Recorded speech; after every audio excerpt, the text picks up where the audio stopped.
শেখ হাসিনার সাথে সম্পর্কের কথা বলছেন, কত ধরনের পার্সোনাল সম্পর্ক, এবং উনি জানে আমার সম্বন্ধে আমি কি। স্বামীর বাসায় থাকতেন নোয়াখালীতে, আব্বা কিন্তু তার ওই বাসায় গেছেন, আব্বাকে সে রান্না করেও খাওয়াইছে। এবং ওয়াজেদ সাহেবের একটা বই আছে, এই বইটা ওয়াজেদ সাহেব আমার আব্বাকে গিফট করছে, আমার বাসায় এখনো আছে। ইঞ্জিনিয়ার মোশাররফ সাহেব হচ্ছে পুতুলের শ্বশুর ছিলেন। ওই দিক থেকেও সে খোঁজ খবর নেওয়ার সময় আমার আব্বাকে সে বলছিল যে আপনি জানান আমাকে কেমন কি। ফলে অনেক দিক দিয়ে সম্পর্ক আমার সাথে, যেহেতু আমি ওনাকে প্রচুর সময় দিচ্ছি, আমার ফ্যামিলিকে, আমার ওয়াইফকে, আমার বাচ্চাকে বঞ্চিত করুন, আমার ব্যাপারে উনি খুবই অনেকক্ষণ আমাকে অ্যাপ্রিসিয়েট করেছে। ওটা আমার জীবনের সবচেয়ে বড় অর্জন। এবং আমি মনে করি যে আজকে আমার যে আমি তো ধরেন আপনি আমাকে যে পরিচয়ে পরিচিত করলেন, এটা তো আমার একটা ইউনিক প্রাপ্তি, এটা তো সবার হয় না। উনি আমাকে দোয়া করছেন অনেক, উনি আমাকে অনেক দোয়া করছেন। উনি আমাকে বলছেন যে তোকে আমি আজ থেকে ফ্রি করে দিয়ে গেলাম, এবং আমি তখন কান্না করে বলছিলাম যে আব্বা আমি তো এইভাবে ফ্রি হইতে চাইনি। এবং এখন আমি ফিল করি যে ধরেন আমি মানে আব্বা না থাকাটা, মানে এটা ধরেন আমার একটা বই আমি বের করছি ছোট কারে উনি, ওনার তো ওই টেবিল চেয়ার হইতো না, তো উনি আমাকে ওই যে বিভিন্ন যে আমরা ওনার কাছে বই দিতাম, এই বইয়ের পিছনে উনি চিরকুট লিখতেন। ওই চিরকুটগুলো উনি আমাকে দিছেন, ওগুলো সব আমি বসে বসে টাইপ করছি। আপার লেখা জালের ভিতর থেকে যে চিরকুটগুলো ওগুলো টাইপ করে একটা ছোট্ট ইসলামী নেতৃত্বের স্বরূপ, ওইটার ভূমিকায় আমি লিখছি যে আমি এতগুলো বই লিখছি, আমার কোনো বই আমি আব্বাকে পড়াইতে পারলাম না। এবং খুব ভালো হইতো যে আমার বই পড়ে আব্বা একটা যদি রিভিউ করতেন, কারণ আমি তো যে 13 বছর সাংবাদিকতা করেছি, আমার যখন পত্রিকায় মানে ওই যে আপনি বললেন না যে আব্বার স্মৃতি, মানে একটা তো বললাম যদি আমাকে হাসপাতালে নিয়ে যেতেন, আরেকটা স্মৃতি আমার খুব চোখে ভাসে। আমার যখনই কোনো কলাম আসতো, এখন তো প্রতি সপ্তাহে অনেক জায়গাতে অনেক কলাম আসছে, তখন যখন আসতো উনি কেচি দিয়ে কাটতেন, এবং কেচি দিয়ে কাটতেন, এবং সেটা উনি আলাদা ফাইল করতেন, উনি মানুষকে দেখাইতেন। সাধারণত যেটা মারা করে আর কি, সেটা উনি করতেন।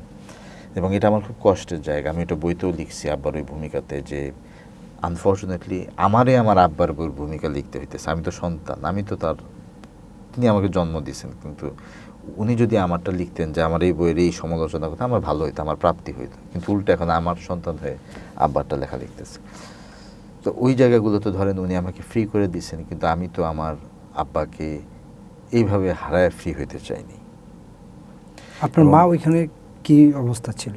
স্বাভাবিক? আম্মা স্বাভাবিক, আম্মা কিন্তু মানে ঢাকা মহানগর মহিলা জামাতের সহকারী সেক্রেটারি ছিলেন।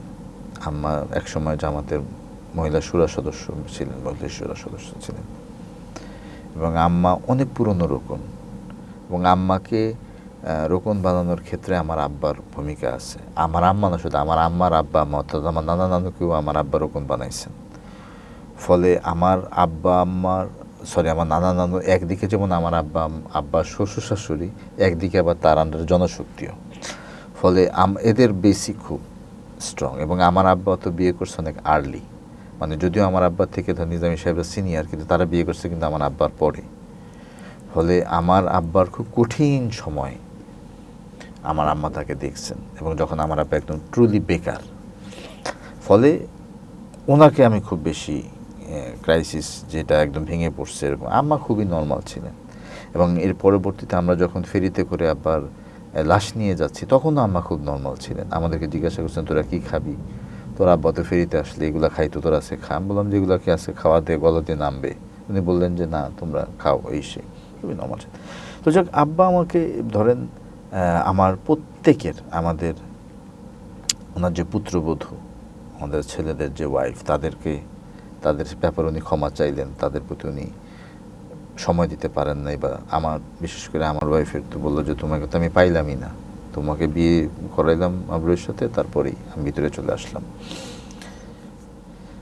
আমার বড় ছেলেটার যখন জন্ম হয়, আমি আব্বাকে যখন বললাম, আমরা খবর পাঠাইছিলাম ডেপুটি জেলারের মাধ্যমে, কিন্তু আমরা তো জানি না যে আব্বা পাইছেন কিনা। পরে যখন আমি 21 আগস্টের কোর্টে নেক্সট ডেটে বললাম, আব্বা বললেন যে ভালো হয়েছে, আমার জন্ম মাস আর ওর জন্ম মাস আগস্ট, দুইজনেরই আগস্ট। তো তারপরে আব্বা বললেন যে উনি শেষ সাক্ষাৎ ওনার এই জন্ম তারিখ বলছিলেন, 27শে রমজান দিবাগত রাতে তার জন্ম, সেটা বলছিলেন।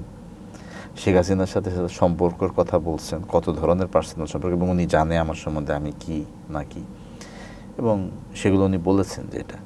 এরপর তো ধরেন সম্পর্কটা আমরা- কেমন ছিল এটা কি বলছে না, কিছু? এটা উনি বলেছেন, উনি আমাকে অনেকবারই এগুলো বলছেন, সেটা আচ্ছা। 86-এর সেই এরশাদের সময়কার আচ্ছা। আন্দোলনে।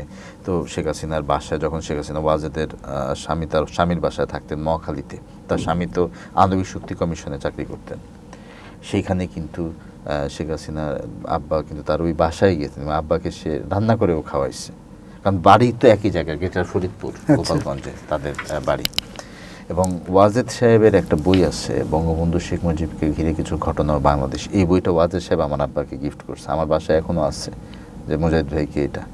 এবং ধরেন যেহেতু শেখ হাসিনার মেয়ের, যে মেয়েটার পরে তো ঝামেলা হইলো বিয়েতে, বাট মেয়েটা তো শ্বশুর বাড়ি যেতে, সেটা আমার ফরিদপুরে, কিন্তু আমারই বাবার প্রতিদ্বন্দ্বী ইঞ্জিনিয়ার মোশাররফ সাহেব হচ্ছে পুতুলের শ্বশুর ছিলেন। আচ্ছা। ওই দিক থেকেও সে খোঁজ খবর নেওয়ার সময় আমার আব্বাকে সে বলছিল যে আপনি জানান আমাকে কেমন কি, ফলে অনেক দিক দিয়ে সম্পর্ক।